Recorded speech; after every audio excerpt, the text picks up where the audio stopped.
कोलकाता में park street पर सफेद रंग की एक भव्य इमारत है जो न सिर्फ भारत का पहला बल्कि भारत का सबसे बड़ा संग्रहालय भी माना जाता है। इस इंडियन म्यूजियम की स्थापना 19वीं सदी की शुरुआत में हुई थी। यही वह संग्रहालय था जिसने भविष्य के कई संग्रहालयों और इसी तरह के संगठनों की नींव डाली। वह सब संग्रहालय और संगठन अब भारत के अभिन्न अंग हैं। इंडियन म्यूजियम का परिसर। यश मिश्रा। इंडियन म्यूजियम में सांस्कृतिक और वैज्ञानिक कलाकृतियों की लगभग 35 दीर्घाएं हैं जो 6 खंडों में बांटी गई हैं। ये हैं भारतीय कला, पुरातत्व, मानवशास्त्र, भूविज्ञान, प्राणीशास्त्र और आर्थिक वनस्पति विज्ञान। कला और पुरातत्व खंड में अंतर्राष्ट्रीय महत्व की चीजें रखी हैं। ये चीजें 3 अलग अलग संग्रहालयों में हैं जो भारतीय मूल की हैं।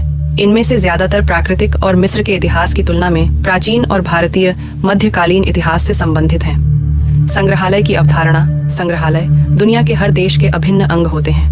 संग्रहालय उन सभी तत्वों को संरक्षित करते हैं जो उस देश के समृद्ध अतीत और विरासत को समझने और सीखने में मदद करते हैं। वे हमारे शिक्षक की तरह होते हैं जिनके जरिए हमें हमारे इतिहास की महत्व के बारे में जानकारियां मिलती हैं। कहा जाता है कि संग्रहालय की अवधारणा यूनान, ग्रीस में 4वीं सदी के दौरान उत्पन्न हुई थी। अलेक्जेंड्रिया में पहला संग्रहालय खोला गया था जिसके लिए भूमध्य सागरीय क्षेत्र मेडिटेरेनियन से कलाकृतियां और दस्तावेज एकत्र किए गए थे। बहुत से लोगों का मानना है कि यह इराक में एननी गार्डी का संग्रहालय था जिसे 6वीं शताब्दी में नव बेबीलोनिया की एक राजकुमारी एननी गार्डी ने स्थापित किया था। वह खुद संग्रहालय की क्यूरेटर भी थीं। 19वीं सदी तक पश्चिमी देशों में संग्रहालय की अवधारणा लोकप्रिय हो चुकी थी, लेकिन भारत में इसके बारे में कोई जानकारी तक नहीं थी। यह भी सच है कि बावजूद इसके पहले कई राजाओं, राजघरानों और प्रभावशाली लोगों ने कलाकृतियों, शाही इतिहास के सिक्कों और चित्रों के अपने अपने संग्रह बना रखे थे। ये संग्रहालय पूरे अविभाजित उपमहाद्वीप में फैले हुए थे और उन्हें एक छत के नीचे लाना बेहद कठिन काम था। यह काम अंग्रेजों के भारत आने के बाद हुआ, जिन्होंने कोलकाता, वर्तमान में पश्चिम बंगाल, में इंडियन म्यूजियम की स्थापना की। एशियाटिक सोसाइटी की पुरानी इमारत, Kolkata and Vicky Commons support live history India. अगर आपको लिव हिस्ट्री इंडिया का काम पसंद आता है तो अपने सहयोग से हमें प्रोत्साहित करें। कोई भी योगदान छोटा नहीं होता और इसमें आपका ज्यादा समय भी नहीं लगेगा। आपके योगदान के लिए धन्यवाद। Terms and conditions. संग्रहालय की स्थापना का विचार 18वीं सदी के अंत में आया था। सर विलियम जोन्स ने भावी पीढ़ी के लिए सामाजिक सांस्कृतिक गतिविधियों से संबंधित कला और संस्कृति के विकास, मनोरंजन, ज्ञान के प्रसार और सांस्कृतिक और प्राकृतिक विरासत के संरक्षण के लिए एक शिक्षण केंद्र के रूप में बंगाल की एशियाटिक सोसाइटी शुरू की थी। सन 1996 में इसके सदस्य प्राकृतिक या कृत्रिम वस्तुओं को रखने और उनके संरक्षण के लिए एक संग्रहालय की स्थापना के लिए सहमत हुए। बुद्ध की अनेक प्रकार की मूर्तियां और संग्रहालय परिसर। यश मिश्रा एक कैदी था, संग्रहालय का पहला क्यूरेटर।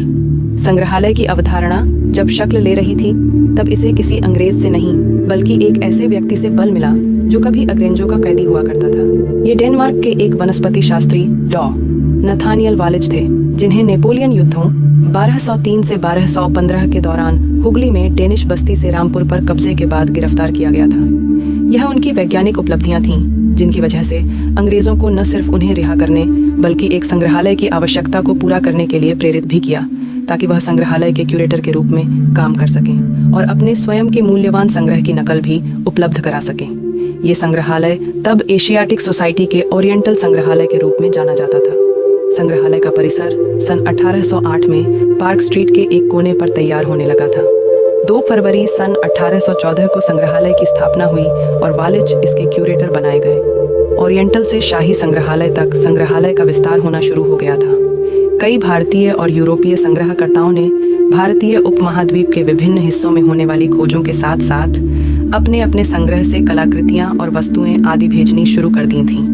सन 1930 के दशक में जब संग्रहालय को आर्थिक सहायता देने वाले एशियाटिक सोसाइटी के बैंकर दिवालिया हो गए तो संग्रहालय के वेतन का भुगतान सार्वजनिक धन से किया जाने लगा था।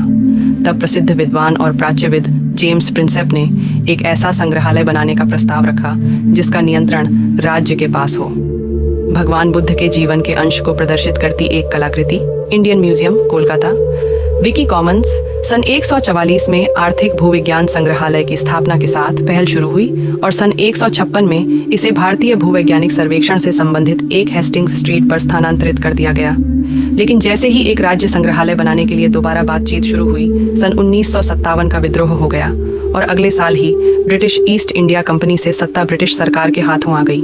फिर इतिहास के हर रूप के नमूनों के संग्रह और प्रदर्शनी के लिए एक शाही संग्रहालय की स्थापना की जरूरत को देखते हुए ब्रिटिश सरकार सन 1666 में पहला भारतीय संग्रहालय अधिनियम लेकर आई। उसी के तहत सन 1867 में एक नए संग्रहालय का निर्माण शुरू किया गया। इस तरह